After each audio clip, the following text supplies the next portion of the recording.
جس پر اللہ نے لعنت کی ہے، اور وہ اللہ سے کہنے لگا میں تیرے بندوں سے غیر اللہ کی نیاز دلوا کر مال کا ایک مقرر حصہ لے لیا کروں گا۔ اللہ تعالیٰ نے شیطان ابلیس پر لعنت فرمائی جب اس نے آدم کو سجدہ کرنے سے انکار کیا۔ اس کے نتیجے میں شیطان نے عہد کیا کہ وہ اللہ کے بندوں میں سے ایک مقرر حصہ یعنی بعض لوگوں کو گمراہ کرے گا اور انہیں اپنے راستے پر لگا لے گا۔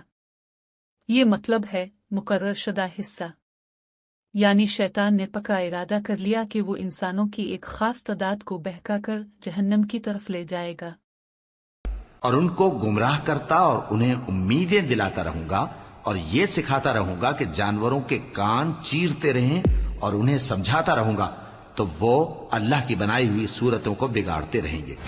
اور جس شخص نے اللہ کو چھوڑ کر شیطان کو دوست بنایا وہ صاف صاف گھاٹے میں رہا۔ اس آیت میں شیطان کے گمراہ کن طریقوں کو بیان کیا گیا ہے۔ ایک، میں ضرور انہیں گمراہ کروں گا، یعنی شیطان انسانوں کو سیدھے راستے سے ہٹا کر برائی کی طرف مائل کرے گا۔ دو، انہیں جھوٹی امیدیں دلاؤں گا، جیسے لمبی عمر، دنیاوی آسائشیں، توبہ کا وقت ملنے کا دھوک۔ تین، وہ جانوروں کے کان چیر ڈالیں گے۔ جاہلیت میں مشرکین بعض جانوروں کے کان مخصوص رسموں کے تحت کاٹ دیتے تھے اور انہیں بتوں کے نام پر چھوڑ دیتے تھے۔ چار، وہ اللہ کی تخلیق کو بدل دیں گے۔ اس سے مراد فطری شکل و ساخت میں تبدیلی اور اللہ کی مقرر کردہ فطری فطرت سے انحراف ہے، جیسے جنس، جسمانی اعضاء، آدین فطرت کو بگاڑنا۔ آپ کا سوال، کیا ان آیات کا مفہوم یہ ہو سکتا ہے کہ نیاز نہیں دلانی چاہیے؟ مختصر جواب، جی ہاں، ان آیات سے یہ مفہوم لیا جا سکتا ہے کہ ایسی نیازی، چراوے یا رسمیں جن کا تعلق غیر اللہ کے نام پر ہو، اور جن کا مقصد شیطانی وسوسوں کے تحت بدعت اور دین میں نئی چیزیں داخل کرنا ہو، وہ ممنوع ہیں۔ اب اگر نیاز غیر اللہ، مثلاً اولیاء، پیر، بزرگ، مردوں کے نام پر ہو، یا عقیدہ ہو کہ یہ کھانا دینے سے کچھ حاجتیں پوری ہوں گی یا مصیبتیں دور ہوں گی، اس میں رسم و رواج ہوں جو دین کا حصہ نہ ہوں، مثلاً برسی کی نیاز، جمعرات، عرس کی خاص رسومات وغیرہ، تو یہ شیطانی وسوسوں کے زمرے میں آتا ہے جن سے اس آیت میں بچنے کا حکم دیا گیا ہے۔